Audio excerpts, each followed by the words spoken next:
Hello, and welcome to the Wonkette Weekend Live Chat. I am Robin Panacchia, and this is the lovely and talented Stephen Robinson. How are you doing today? I'm all right. How are you, Robin? Are you feeling better? Um, I actually have uh yeah, I'm still getting over the COVID. I'm just I'm not sick anymore. I'm just super tired. Yes, it's So, that is a sometimes a side effect that goes on for a long time from those who have had it. Or I had like a weird sense of you feel like you have a cold later, like every week or so, middle of the week. You yeah. feel like you're Oh, coming fun. I'm down with looking something, forward to that.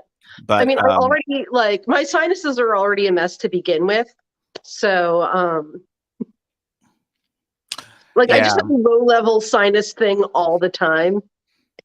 Do you drink coffee? Yes. So apparently, and I've noticed this sometimes, every so often, coffee will taste terrible.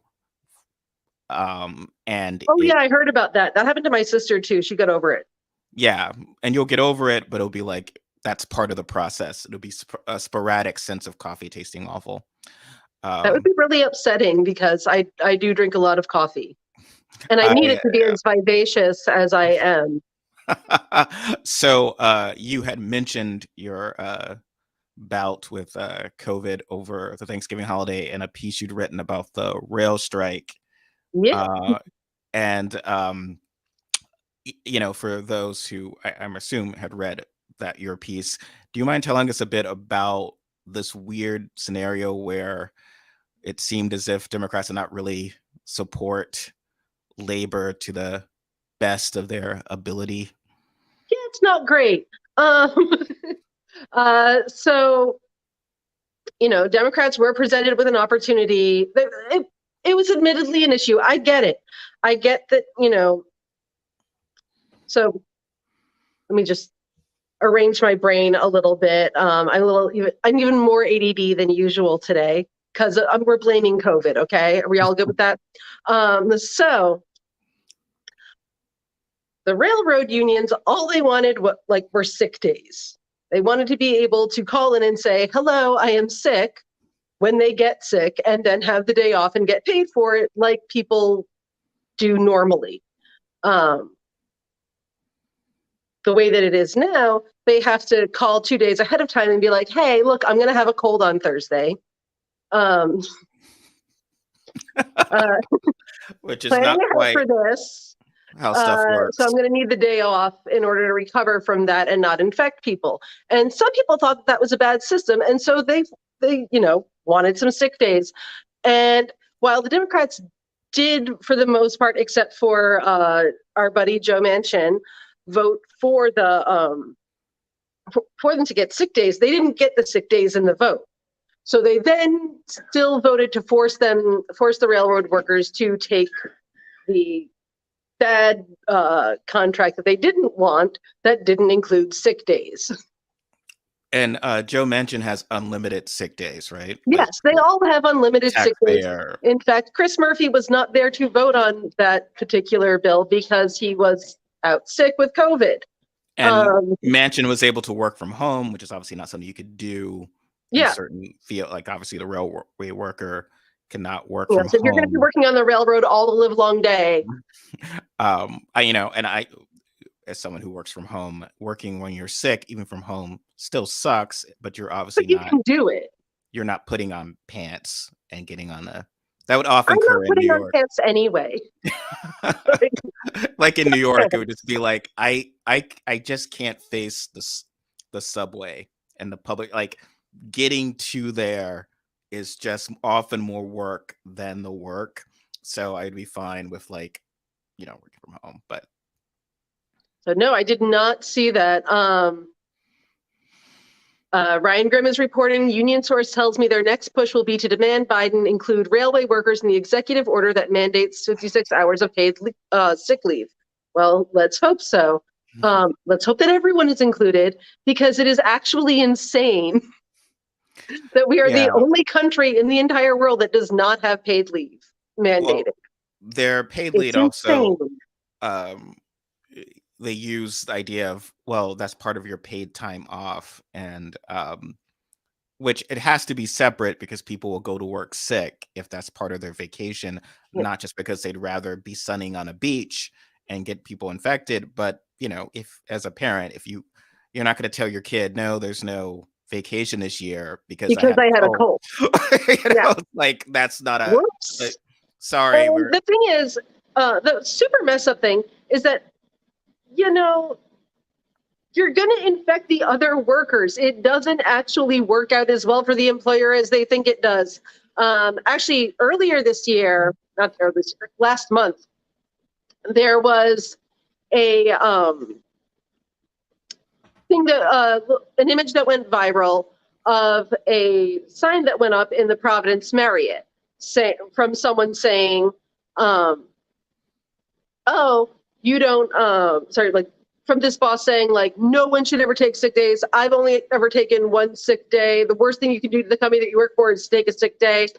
And I will tell you, I have this last time that I got COVID was the only the second time I've had a fever as an adult. The first time, weirdly, I was also in Rhode Island, staying at that Providence Marriott. um, Apparently, I only get sick when I go to Rhode Island, which is sad because they have the best food there. yeah. Maybe it's the clam chowder, which I Yeah. prefer, but you do not. Yeah, I know. I still name that's so weird. I'm from there and I don't like the Rhode Island clam chowder. But all of the other food is better than any food anywhere else in the country by law. It's a legal thing.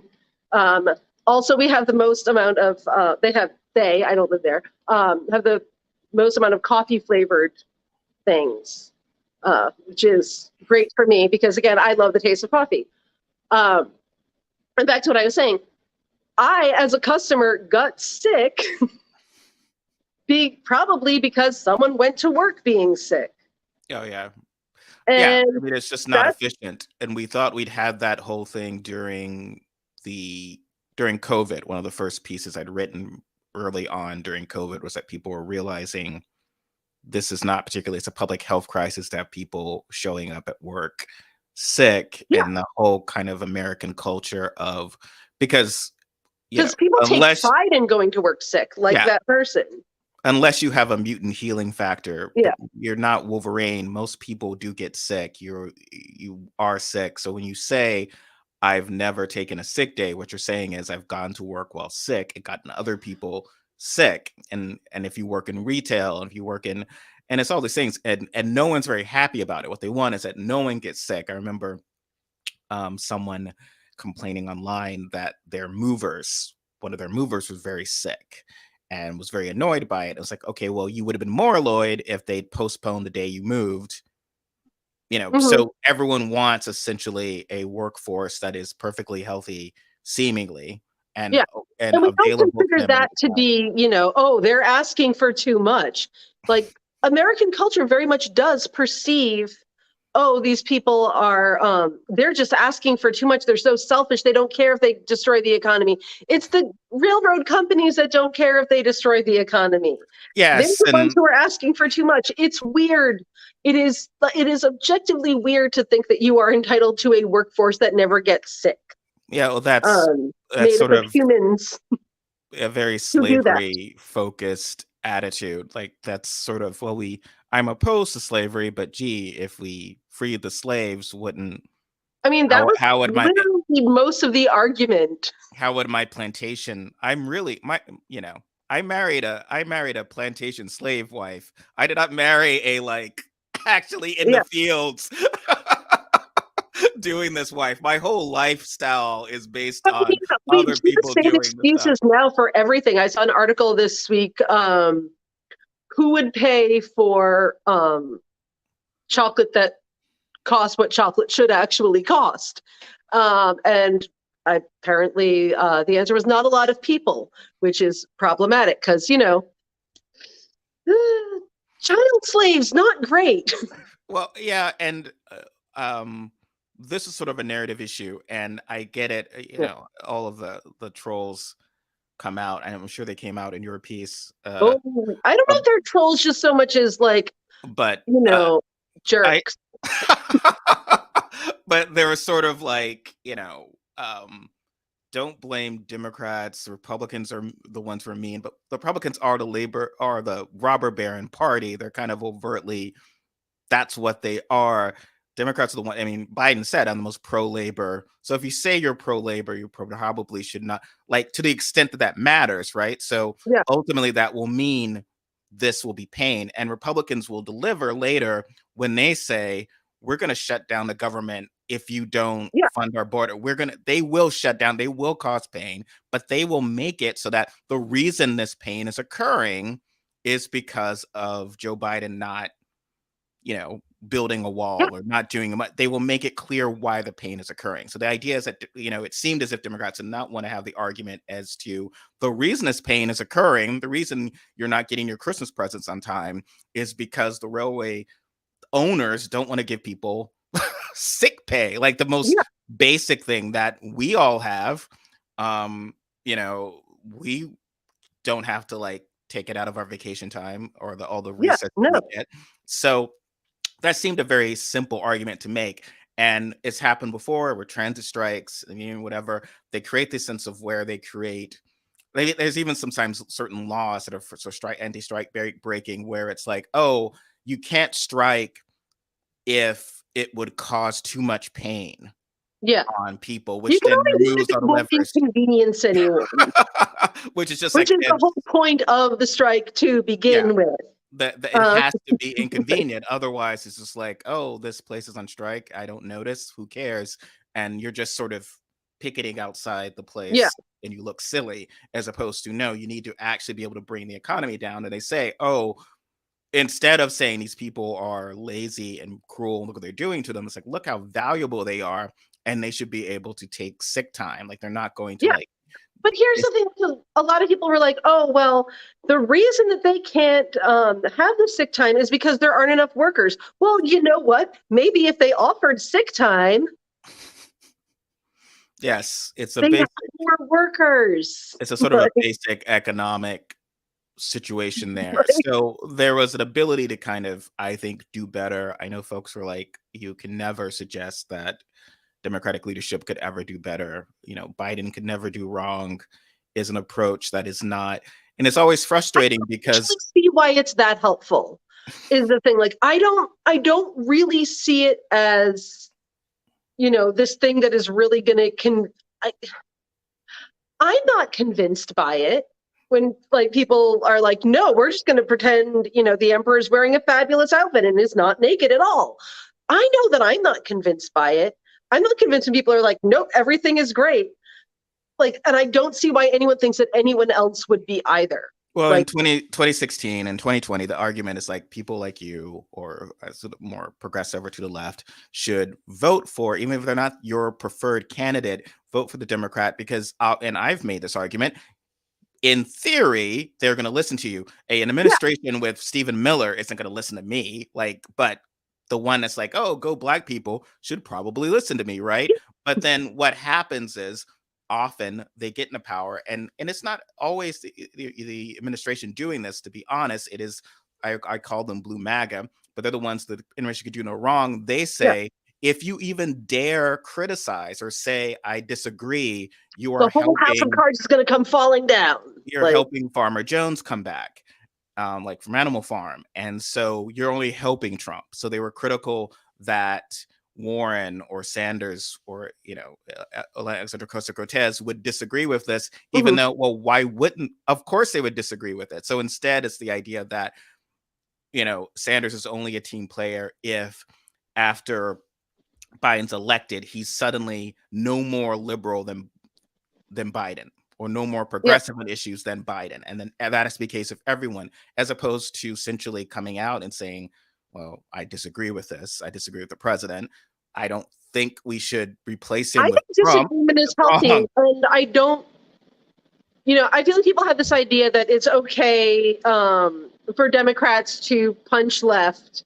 Like they can criticize Democrats for going too far, that they think are going too far left. They can, be like, oh my God, Cori Bush breathed.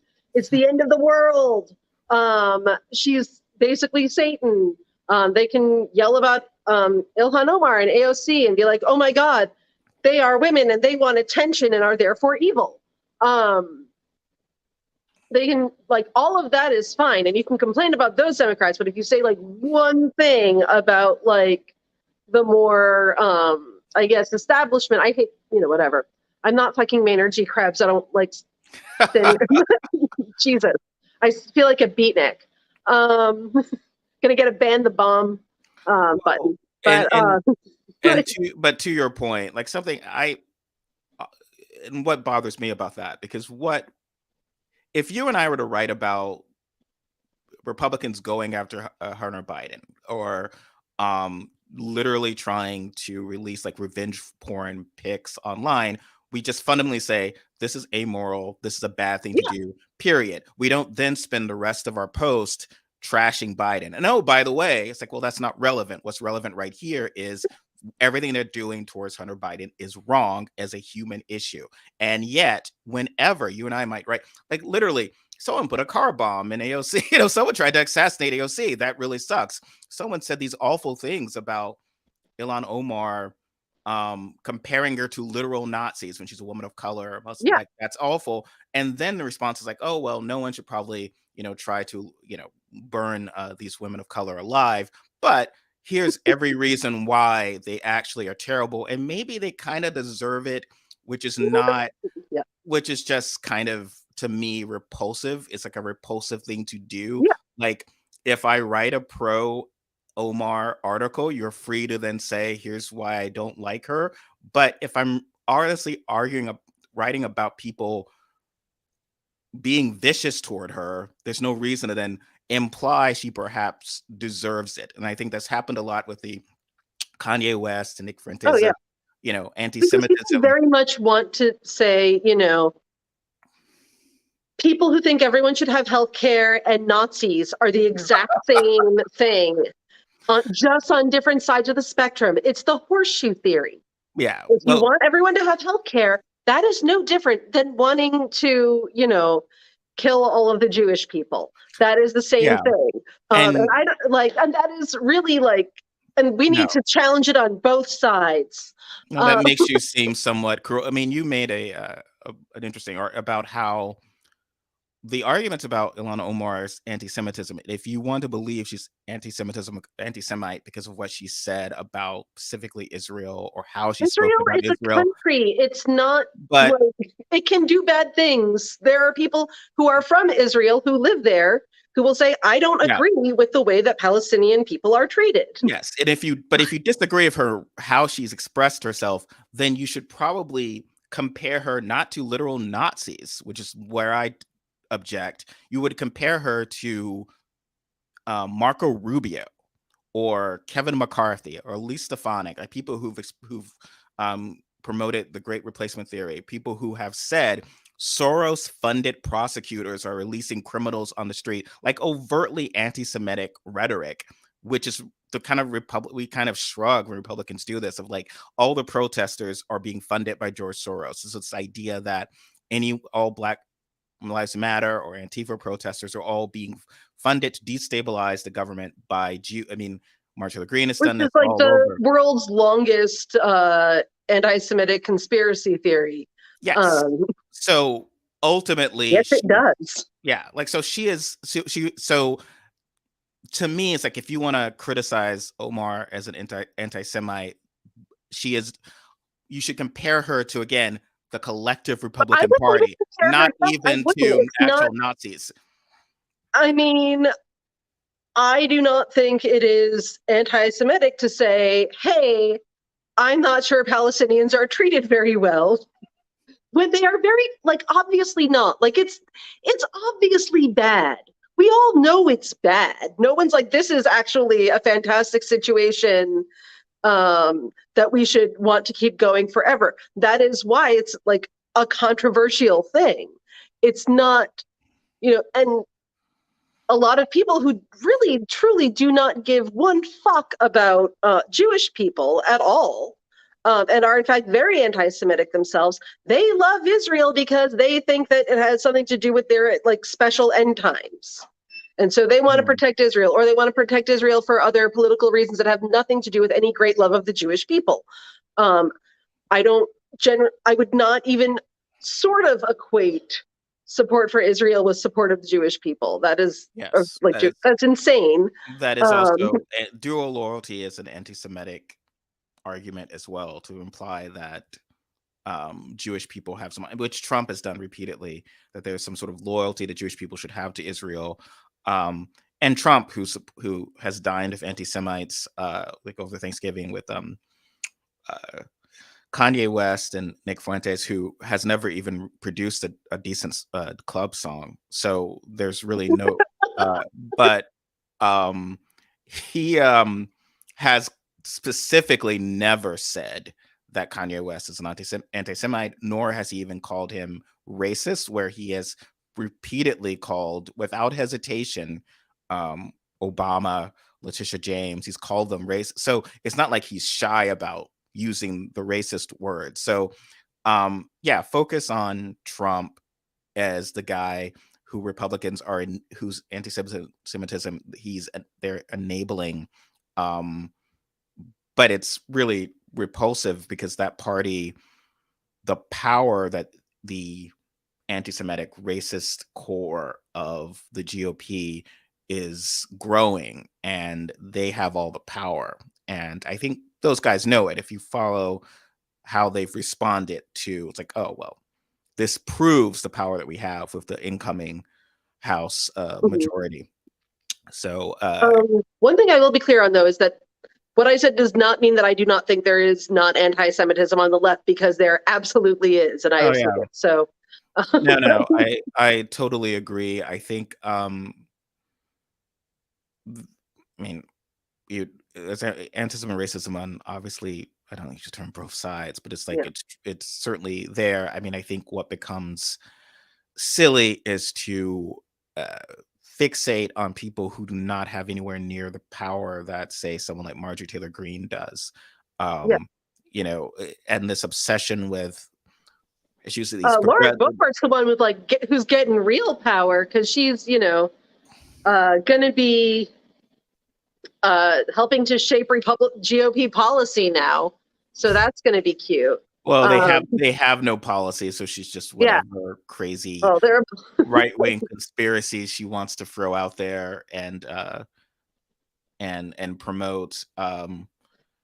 So yeah, I mean, yeah, why not? Like, don't bother bringing out some sort of Paul Ryan to kind of be like a claim that you're a wonk and there's some sort of yeah. higher theory. It's all just BS that they have. They don't believe in anything.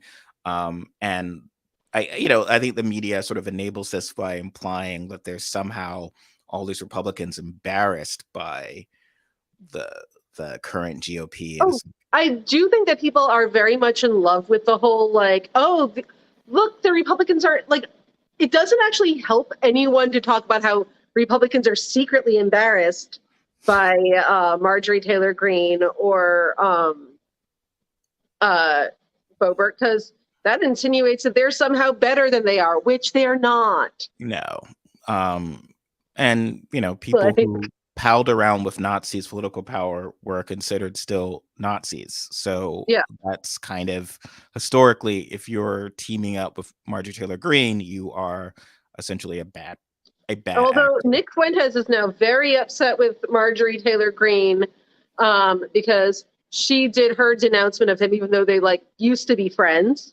A long time And he ago. was like, she is a divorced girl boss and therefore cannot lead do Christian nationalism because she's had a divorce, which I guess is actually probably supposed to be true. I don't know. I thought the whole point of Protestantism was to get divorces anyway, but to begin with, wasn't it Yeah. kind of? I don't know. I don't really. Oh yeah, the whole Henry. But weirdly, Fuentes and others, they want their Christian nationalism is Catholicism. Like they want Catholicism being the power religion, and that's not going to happen in the United States, because I don't think they realize a lot of that the only reason a lot of the evangelicals were okay with the Catholics was because of abortion. Mm-hmm. They like really do not like Catholics. I meant like regular ass, like non-right wing evangelicals who are still like, Catholics. I heard they were scary and also drink blood for real. Yeah. When I started my freshman year of college, I remember I was having, I was in a dining hall and some guy came to me and started doing a spiel against Catholics, and I was surprised. I mean, I was like, really? Like, you It guys sounds like such a weird thing to be a thing, but it's still a thing. Yeah, I was like, what? It was like, oh, and they're wicked and whatever. And it's like, all right, well, can I Yeah, just they think like the Pope is the Antichrist and everything. Yeah. I didn't find out a lot about a lot of that stuff until I read the Jack Chick comics and also moved to the Midwest. Yeah. Well, the Chick tracks are just brilliant. I mean, he's crazy, but they're brilliant in their horrible way. Oh yeah, they're fascinating.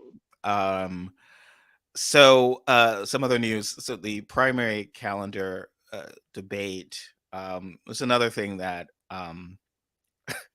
everyone like Biden coming out in favor of a calendar that obviously would have greatly benefited him more than the existing one. Yeah. And again, I was never pro starting. I've written, you can find it. I was never pro about candidates living in Iowa and New Hampshire for a year, and that they should change the calendar. It should be more diverse at the start. But it should be all on the same day. Like that is literally the thing that would make the most sense. Yeah, what was the argument against it? They can't travel, but they're not running. You're running for president, not governor, right? Like, why are you visiting every town in Iowa twice? Like, you're not running for governor of Iowa. You're running for president. So bad. I want to know who the people are exactly who are like, I need to see a candidate eat a freaking corn dog before I can make my decision. Like, how does this, like, we've absorbed this idea that it actually helps something, but it does not. No one, who the hell cares about, I don't know anyone who has ever been like, I was going to vote for this person, but then I saw how they acted at the Iowa State Fair and I have changed my mind. That's not a thing that anyone actually cares about. Yes, I think it's, there is a huge industry there. So, and again, you're not supposed to ever criticize political maneuvering of the Biden administration. But I feel like if this were Trump or Sanders or whatever, or Warren, the first thing would be like, well, publicly kind of, even if it might be a good idea, it kind of taints this argument because it looks like it's from your own self-interest or your own issue of like, these states that rejected me should be punished or have less power. And that's probably not what's happening. It's just everything, as we learned for 2016, optics do matter. Though we've discussed this, that's not a lesson no one wants to learn. It seems like, or anyone wants to learn. It's sort of like, that's not the 2016 lesson. Anyone who believes that things might have been handled better by the Democratic Party was wrong. Like, so people like yourself, if you believe like some of the handling in 2016 was wrong, you're no better than a Trump election denier or something. So I get that. So the idea is like, okay, well, we don't care about looking as if we're trying to benefit a certain part of the party over another. This is how it should be. But it seems to have been handled very poorly when you have your recently reelected Democratic Senator Maggie Hassan being like, what the F? Like, what are you doing? So she released a pretty scorching statement against Biden's decision. So that seemed like, okay, well, politically, obviously. I still think it's freaking weird that they're like, no, it's in our state constitution that we have to go first. That's super weird. Like, it makes no sense, but or that like, it somehow benefits candidates to go through this particular rigmarole. I think it benefits from a sense of, if you look at it as an industry, a business standpoint. So obviously for Iowa and New Hampshire, it's a big deal. Oh, Like, it's a business. Yeah, it's people absolutely an are, economic you- thing for them. you've got Morning Joe camped out in New Hampshire doing their shows for, there's a whole industry almost to the point of tourism. And if you remove that for a year prior, I mean, that's going to have a tremendous impact. And it's an impact on two swing states. Iowa's less of a swing state, but New Hampshire definitely is a swing state. So one would argue politically, kind of stamping that hornet's nest might not be There the aren't best a lot of idea. other reasons to go to New Hampshire, and I say this as someone who used to go to New Hampshire on vacation because my Sure. like And maybe I just sort of, again, politically, it might not matter. It's no big deal. I do think that, it's bad optics. It's yeah, gonna look. it It's looks just bad. It looks as if, also, it looks very bad because, and everyone says, well, it's no big deal because no one's going to dare run against Biden in 2024. I want to clarify, because this is something that Sanders keeps getting hit on for daring to suggest that Obama be primaried. I don't think primaries are bad things.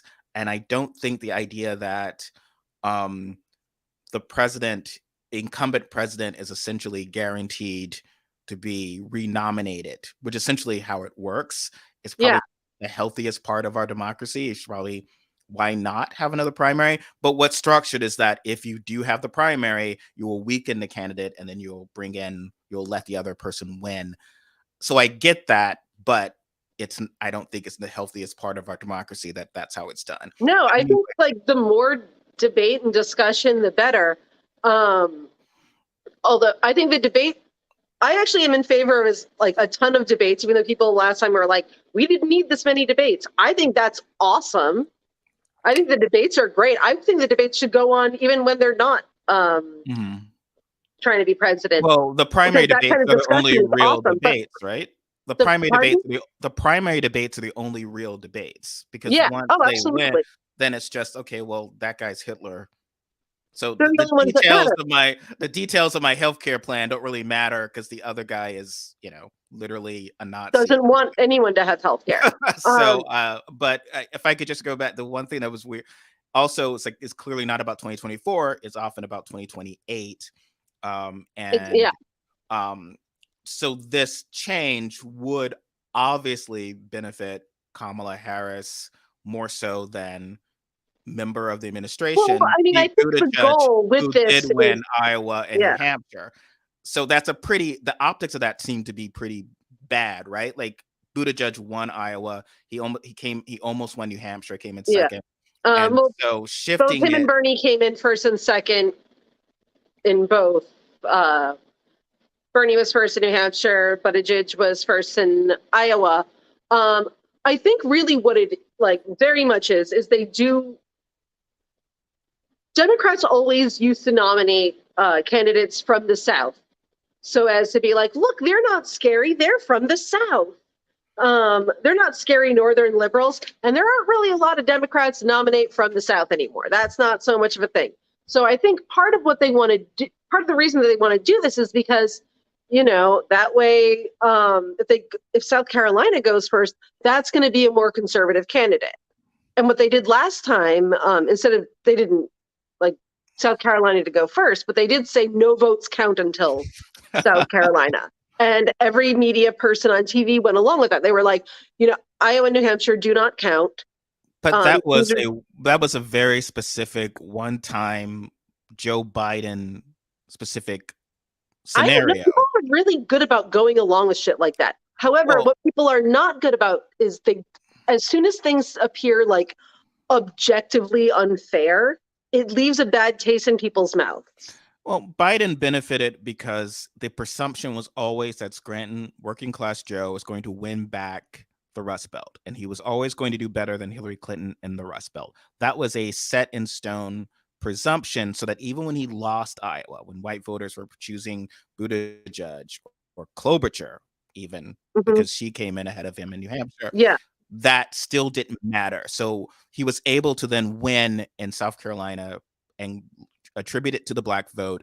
But that's only with Biden. There's not a scenario where, for the sake of argument, Harris had been clobbered in Iowa and New Hampshire and won in South Carolina, I think Chris Matthews, the same guy, and James Carville, these same guys talking about South Carolina only mattered at the time would have been, oh my God, it's great that she's got Black support, but if she's losing in Iowa and New Hampshire and white voters and independents aren't turning out for her, we're going to lose, and we're going to lose big, and Trump's going to win. And this is scary. We got to do something.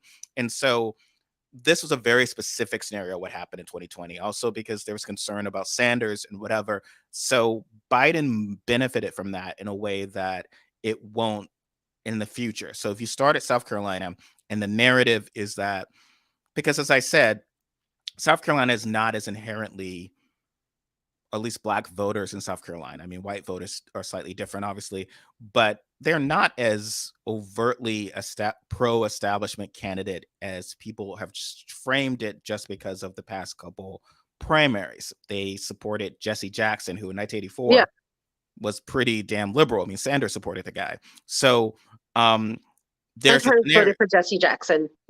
So there's a scenario where, let's say, Stacey Abrams sweeps this news calendar, and what we will hear, I'm telling you now, what we will hear is that, oh my God, same people, they'll will out Carville, they'll will out Chris Matthews, and every Joe Scarborough, they'll be like, oh my God, and this is dangerous because Stacey Abrams hasn't proven she can win white voters.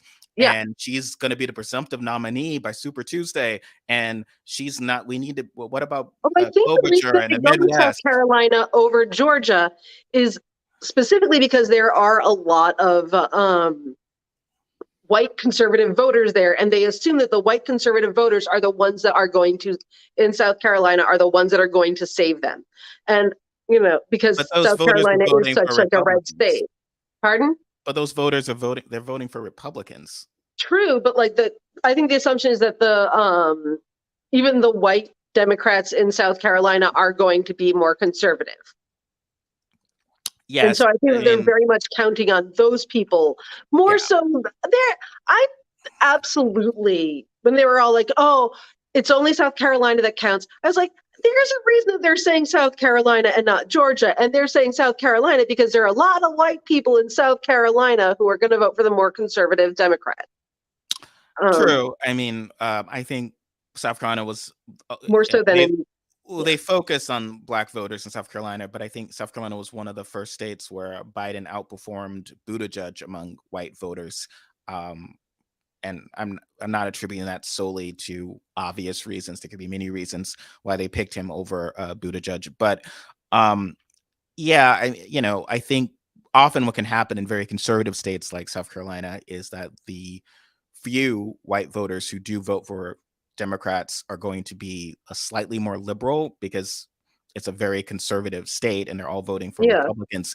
Though I do think that, and South Carolina is interesting because you don't have, from what I've observed, as much of a never Trump rejection. So there are certain states, unfortunately, perhaps more in the Northeast, where never Trumpers are saying, I can't be involved with Trump.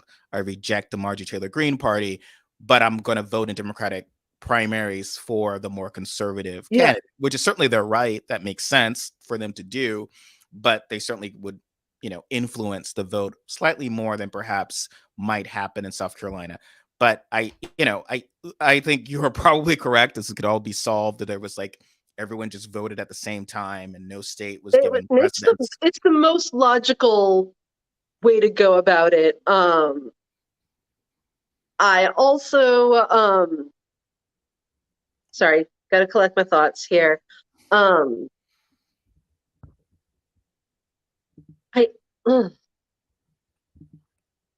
The other concern is that with South Carolina, the primaries for both parties happen on the same. It's not like just the Democrats are going to go and have South Carolina be their first primary.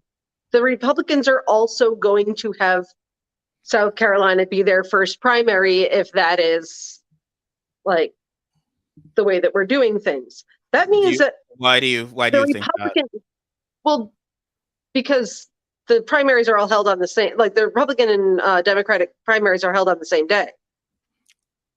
I don't know do they have any sort of obligation to do so? They could just not say really, but South Carolina being first would be a huge gift to Republicans because that means that the Mhm. more conservative Republican would be the winner, most likely. Yeah, I mean, their structure is a little different because Iowa is pretty for Iowa Republicans are pretty socially conservative. So that's like a, an early barrier. So Cruz, for instance, narrowly defeated Trump, and then in Iowa, and then New Hampshire is kind of which Republican is going to be most appealing to independents, and then there's Nevada, Yeah, and then you come in and sort of the 1-2 punch in South Carolina. I remember when Cruz came in, I think third in South Carolina. He said yeah, there were pockets of liberalism that allowed Rubio to beat him, and in certain areas. And I think someone from the National Review put it best: if South Carolina is too liberal for your campaign, maybe there's a problem, Mr. Cruz. yeah. Uh, but yeah, I mean, I don't know.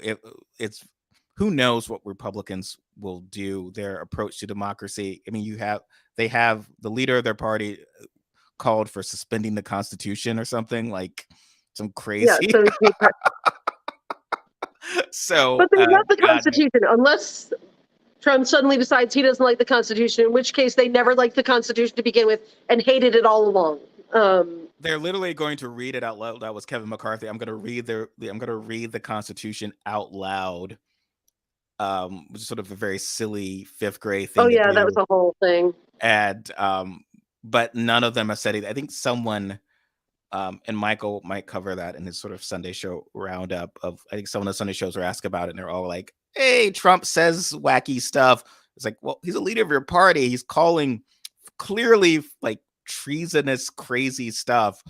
Like, and he meets with anti-Semites. So it's been a strange few weeks of where he's clearly deranged and he can't let go. And anyone, someone with Yeah.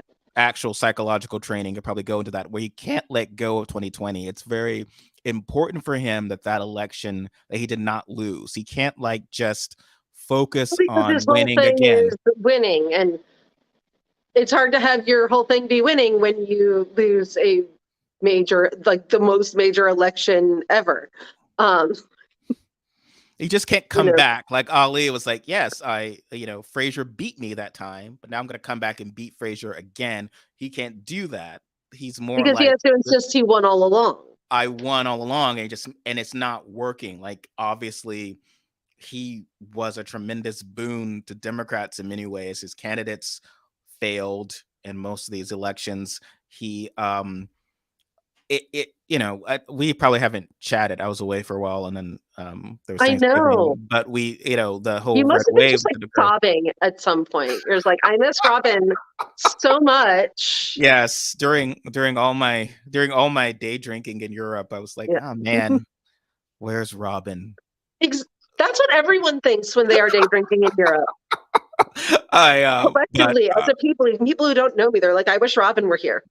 I remember thinking like, oh man, this is going to be such a, I'm going to try to actively avoid listening to anything of the news from the States because I don't want it to spoil my holiday. Yeah. And then the next thing I know, it's like no red wave materializing, Democrats holding the Senate, potential to advance their Yeah. expand their majority. So it's I admittedly very paid attention to zero news the entire time I had COVID. I seriously just laid in bed and watched Midsummer Murders, and that was my thing that I did. It was really luxurious. Um, Yeah, well, so what you're saying is everyone should have COVID. This is not the yes, most just take a break responsible sometimes. argument. Grant, Or go to Europe and day drink. We all have our things. you're very I like being ill personally.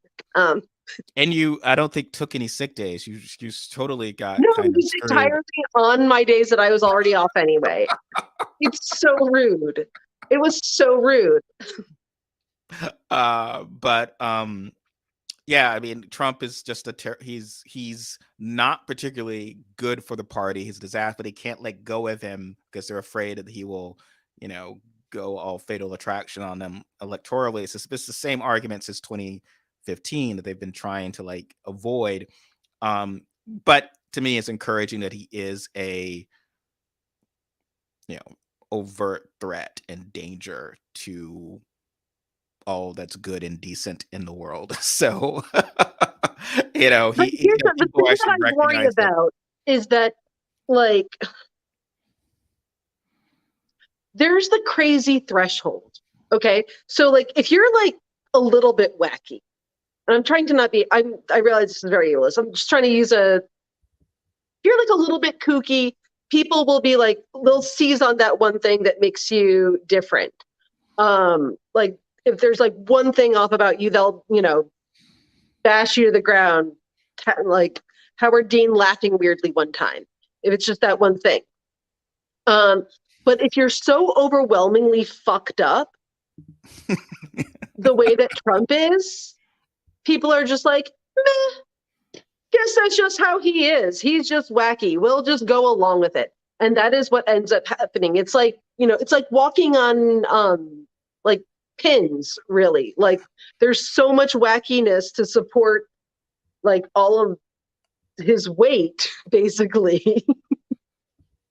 Like, it's spread out like that. It's like it doesn't count. It's like he's so wacky on so many levels and so terrible on so many levels that it all cancels itself out for a lot of people. Well, there And is so then he can a get away case with of scandal anything. fatigue. So it's scandal fatigue. Like everything Yeah. is, there's so much, and so it's hard to focus on a clear narrative against. But that was in 2016. I've said before, Trump was a far better candidate then. He's sort of a whiny loser, crazy person now. And in 2016, he was, evil, still evil, but far more charismatic than obviously the other candidates. And I agree, dare I say, with David Frum about this. He was talking about things that voters wanted to hear. And from immigration, he had no solutions for them, but from Yeah. He immigration was just like, hey, you know to, what? I'm terrible like you are. And they were like, wow, I feel seen, well, basically. there was an issue of perceived issue of immigration, and there was a perceived, certainly not perceived, an actual issue in the Rust Belt, where these, as you've written about, and he was the only one sort of acknowledging it from both parties. I mean, and Sanders was as well, and the presumption became like even acknowledging that issue was wrong. Like even talking about, as you've written, talking about economic issues makes you racist, and you're supposed to only talk about racial issues. And someone had written about how that had been a response to Sanders, because Sanders came out specifically It's about very much. It was like I mean, honestly, I think it was we need a thing to like nip this in the bud as like fast as we can, and that's what the narrative that they went with. Yes. Like, I think it was like this is an existential threat. We got to come up with something. Talking about economics is bad. Well, the danger, and the person who's writing this, I can't recall it offhand, but they said, and based on exit polling and polling from during the primary, the result of then taking the quote unquote identity politics lane and saying that everything about economics is, the white working class economic anxiety and rolling your eyes, which is not a great thing to do, because if you're a rich politician and saying, oh, economic anxiety, it's like, no, I am poor and I am anxious about my economic status. Because it's not a thing that came through as well as people thought it did. The result became that they were sort of shifting. It made Trump and Sanders look more moderate, because they were sort of like, look, the economy's bad, and the other candidates are just sort of, oh, they're racist. That is usually, and no one wants to hear that, but if you're the candidate just shouting out other people are racist and sexist and homophobic, that can look as if you're not trying to address any actual issues, even among minorities, because it's like, well, if I can't get a job until racism is fixed. Yeah. Well, I think I don't know. In 2016 was that there was sort of a tactic of, and I get this because I do think they were terrible.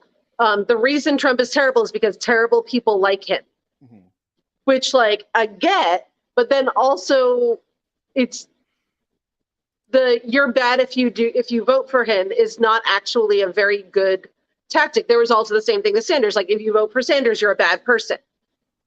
Enough said. And so I think it was a worse tactic than being like, here's what's wrong with this candidate, rather than like, here's what's wrong with you for voting for them. And that's why they were able to make the stupid, deplorable thing work for them so well. I don't disagree with it on the face of it, but there's a reason they were able to make that like such a big rallying cry for themselves, because they made it about the voters. And I think making it about the voters and a character judgment on the voters was a bad tactic. I think it is something that would have worked.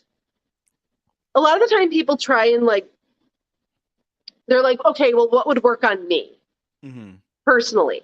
And I think a lot of, Clinton voters were like, okay, well, if someone were like, if you vote for this person, you're bad and racist, I would be like, oh my God, I'm embarrassed. I don't want to do that or be that person. I will vote for the other person.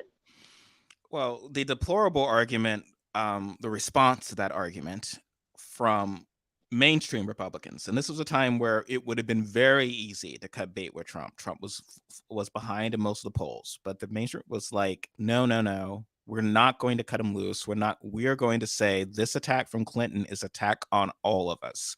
And that's your good Republicans. I mean, I'm going to say that was Liz Cheney. That was Adam Kinzinger at the time saying this, not just Mike Pence and the others.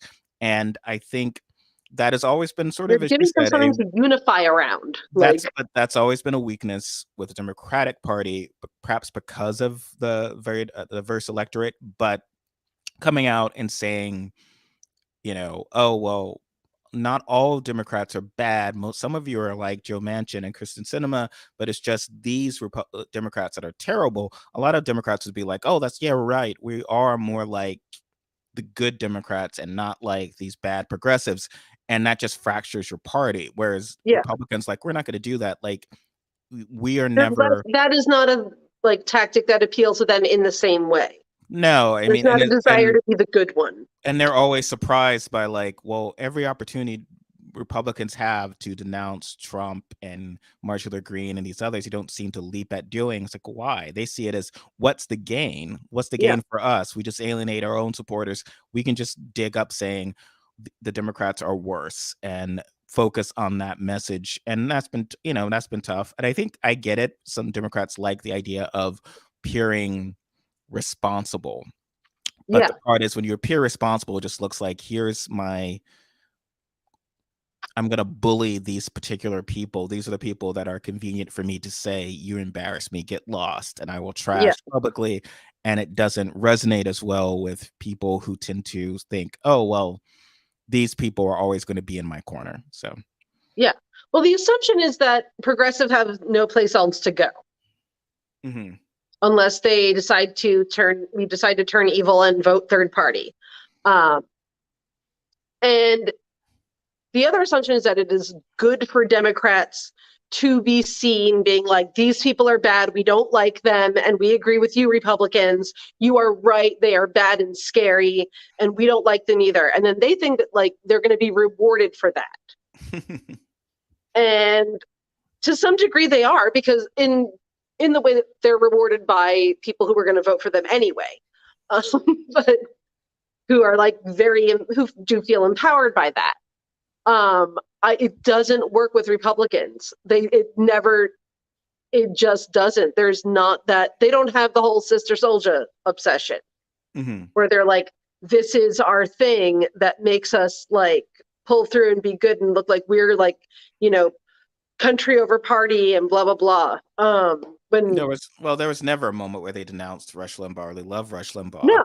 And this is like in early 90s. Denouncing helps no one. It doesn't accomplish anything. It really doesn't. Like, there's no benefit to doing it at all. Yeah. I don't think.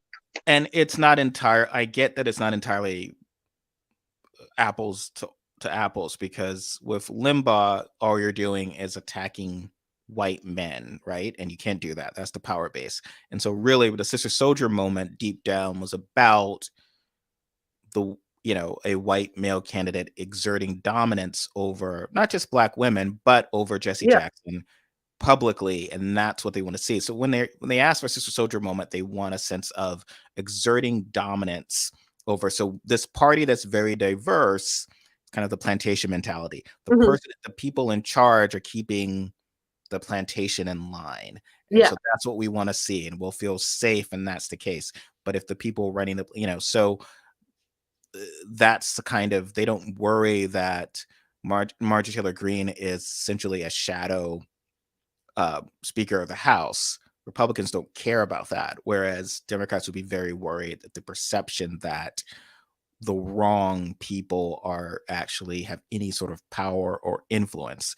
Um, and not to, I mean, they're big, we're big on diversity, and here's our diverse people, but it's always like, here's a stamp of approval by other white people in power, and that makes it Yeah.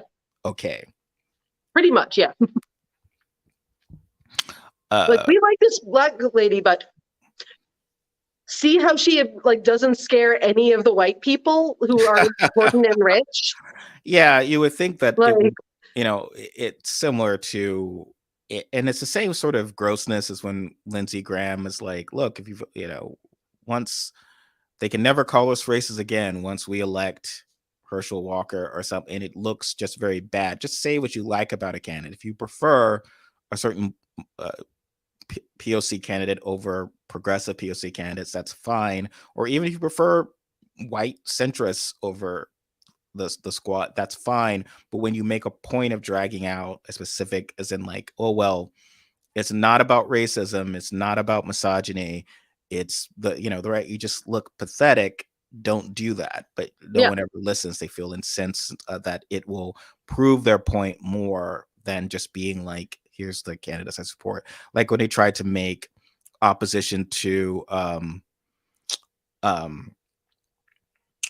Fetterman, based on a sort of past racial incident, and that But it's like, was, you wouldn't have liked his policies anyway. Like, oh yeah, or well, it's like, interesting. You had written about the idea of like the we need more Bill Clinton, like Southern Democrats that everyone talks about, but like Jimmy Carter had Willie Nelson at the White House. Like people, the country club Republicans and Democrats are like that potheads at the White House. Like they were all sneering at that.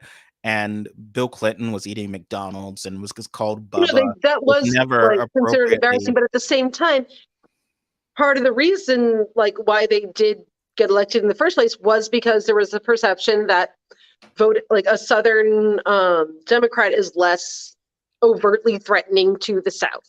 And oh yeah, certainly. it made more sense to do that when, there were still some Southern states that voted Democrat, but there aren't anymore, except for things like Georgia is now a swing state. But like, no, I mean, and Georgia's in change in the sense of my point being the kind of country club Republican and country club Democrat response to those guys. So that resentment has been applied to when they criticize Fetterman for wearing a hoodie. That was one of their things. Oh, yeah. So sort of like, well, that is kind of because he outperformed Biden in some rural areas. Yeah. And so like the kind of candidate is sort of your Bill Clinton type candidate.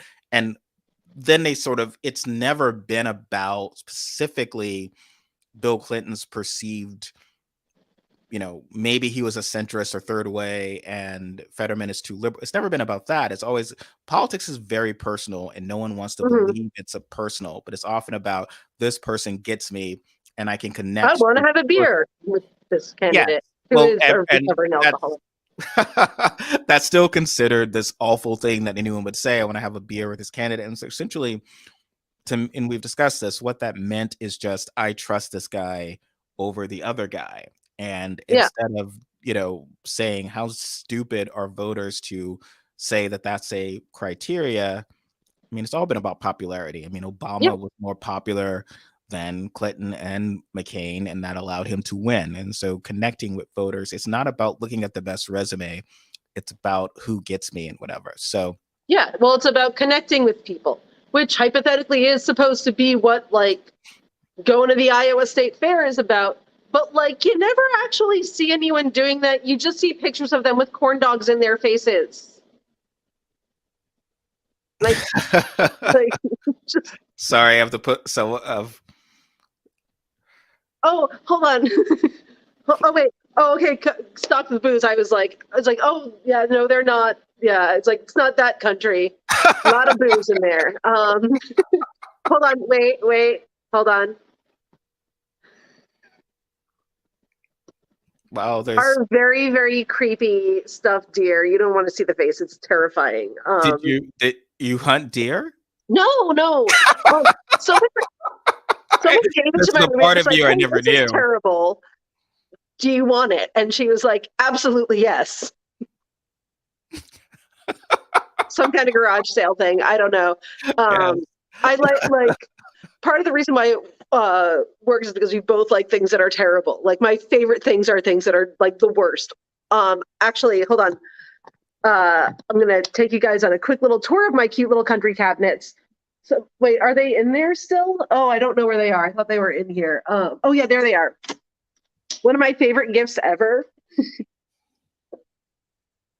My friend Lindy got me these terrible fireman knickknacks. Literally because she was like, I saw them in a thrift store and thought to myself, who the hell would have purchased this in the first place? What kind of person? And then I knew they were for you, Robin. And I was like, yes, you get me and understand me. Like, I want the things that you look at and you're like, what is wrong with the person who originally purchased this? No, don't apologize. This was the wonderful transition towards the end of our chat is to kind of have a tour of Robin and the deer she killed with her bare hands. And I did. What if people are really into hunting? so just one bit of No. business. I'm taking we're taking our son to see Santa next week, which is on a Sunday afternoon. So we will probably pre-record at the rearrange. And you're gonna send me pictures, right? Yeah, yes, there will be photos. It's an annual thing we do somewhere in Seattle, and Christmas literally is on the 25th. If Yes. And I just want to say, if you are Wonkette readers demanding that Robin and I show up drunk on the 26th to give posts, you are worse than Scrooge. So what you should do is just, you know, tweet and email Rebecca and say there's no reason to we might even pre-record some sort of holiday spectacular. I could go actually either on the 25th or 26th, like Perry Como type I style. really can't With singing. stay. Yes. So Yeah, this like who doesn't want to have the annual "Is this rape culture" convo? yes, We voted no last year. well, yes, I love that. I love the arrangement song. So I have a holiday playlist, and I just include like jazz instrumental versions of it because the music is lovely. So then I don't I have to get like the involved. song. Yes. So I you like it. I stand by it. All right, so you can sing it at our holiday spectacular that will air, that we'll also pre-record. But I'm I do glad. a really good Santa baby. Not gonna lie. That's great. We all Yes, have our skills in life. I love Eartha Kitt, but I'm attached to the Madonna version from 1986. Is a very special Christmas because, of course, I was 12 in I'm personally 1986. very attached to the Eartha Kitt version and also everything Eartha Kitt has ever done with her life. So, We have a lot in common as people. yes.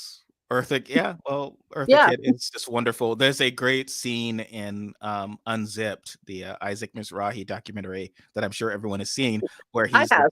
design clothing for her, and she's just like making the weird moves, Yeah. and he reproduces the weird moves that he's doing. Yeah. It's just a wonderful moment and a wonderful documentary. So that is what we have coming up for the month of December, the last month of 2022. Thank you again, Robin. It's great. I'm glad that you were able to do this. And we have an announcement from Ziggy Wiggy. Next week's Wonkette movie night is the original King Kong from 1933 with Fay Ray. We will do Bad Santa on the 17th and Elf on the 24th. Huzzah! Well, thank you. Huzzah! And I'm glad that you had recovered enough to join us today for our chat, Robin. Yes, and I didn't even need to blow my nose once. She has conquered COVID. Yes, except for the whole thing where I'm super tired. Rude. Okay, we will see you guys next week. And thank you for the compliments on my hair. I agree. I like it better this way. So It is awesome. Bye-bye. bye.